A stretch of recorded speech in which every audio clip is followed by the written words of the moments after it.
you can send a generous gift of maybe even $1,000 or more to help us. No matter the amount, every dollar you send us allows us to preach the gospel just like you heard it on this telecast today. We do it uncompromisingly. We do it because God's called us to do it and put us here.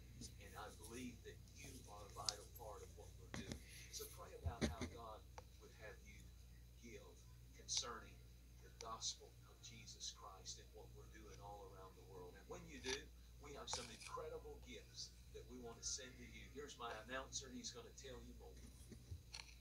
Discover the secret discipline of fasting and the powerful rewards that come with it. Our annual corporate fast begins January 6, 2019, and we want to see your fasting experience go to the next level. When you send a gift of $50 or more, we'll send you the brand new Fasting 101 kit, including Jensen Franklin's New York Times best-selling book, Fasting, along with the new 2019 study guide and the book, Fasting 101 Most Asked Questions. If you can send a gift of $100 or more today, we'll also include a personalized legacy certificate to honor your investment in the lives of Holocaust survivors living in Israel.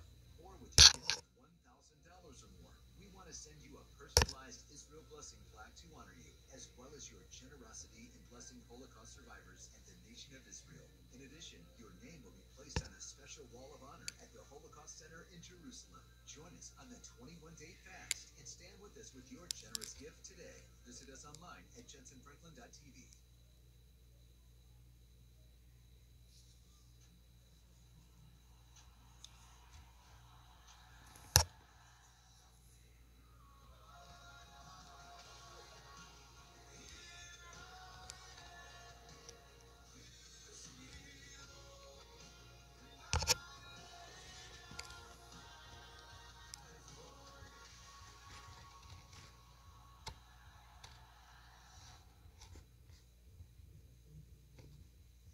Now you can grow in your walk with Christ from anywhere with our School of Discipleship online. Join people from around the world for an engaging 4-phase online experience focused on your spiritual development. We'll ship the course materials to you, and you can follow along at your own pace while learning biblical truths taught by leaders from Jensen Franklin's home church, Moody Chapel. Visit freechapel.org/SOD online to get started today. This program has been sponsored by friends and partners of Kingdom Connection. We hope you've enjoyed this teaching by Jensen Franklin, and thank you for your continued support of this ministry. Your prayers and financial support make these programs possible. For more information about this message and other ministry resources, visit us online at jensenfranklin.tv.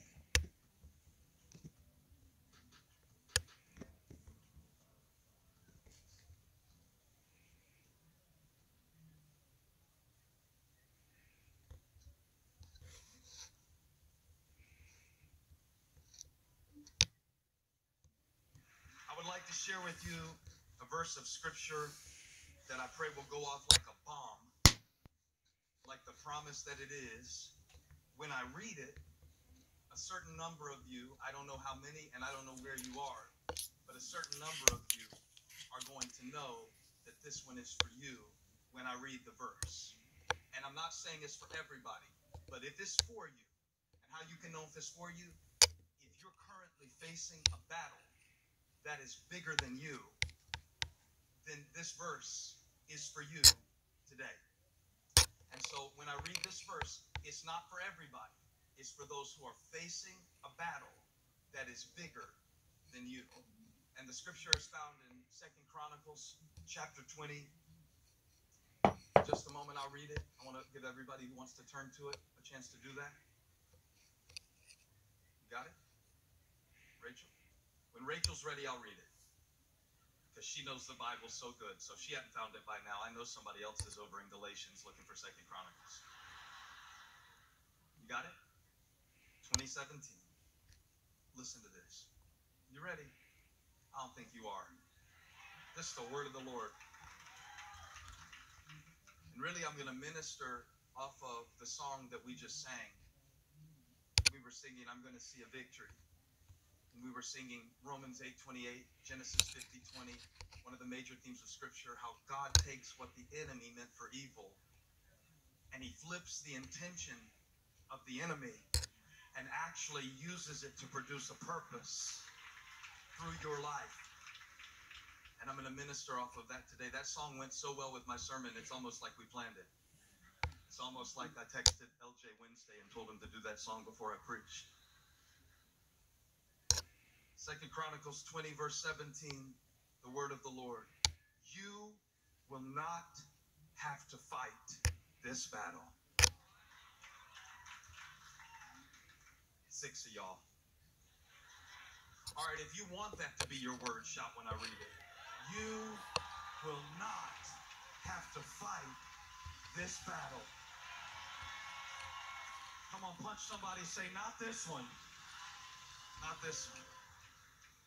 You will not have to fight this battle. You will not have to fight this battle. Tell them, you will not have to fight this battle. Take up your positions, stand firm, and see. Stand firm and see the deliverance the Lord will give you, O Judah and Jerusalem. Do not be afraid. Do not be discouraged. Don't believe that devil when he tells you that there's nothing you can do about it. Go out to face them tomorrow, and the Lord will be with you. Let's give God a shout of praise for his promise. Amen. You may be seated in the presence of God. I should mention that yesterday marked 17 years since I made the best decision of my life. In Moncks Corner, South Carolina, at the old Santee Canal State Park, where I said my vows to the Hollyanna Boytnott of my dreams. Sweating through my S&K suit 2 sizes too big, standing out in the 104-degree low country heat.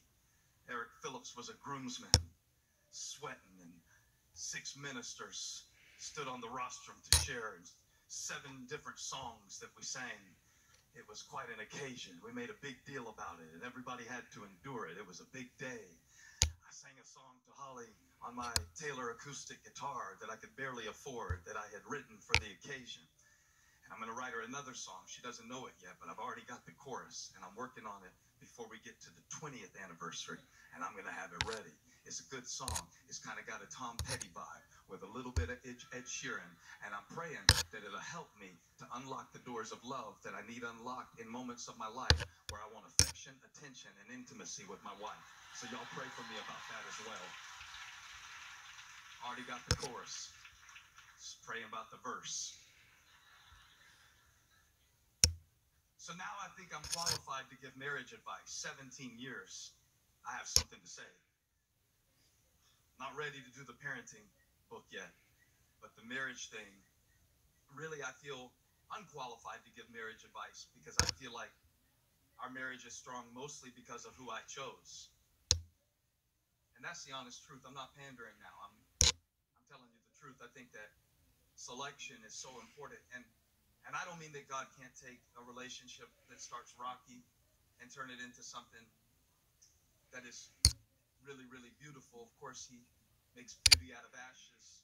That's what he does. But I think I get sometimes credit for things about our marriage that are really just a product of the character of the person that I married.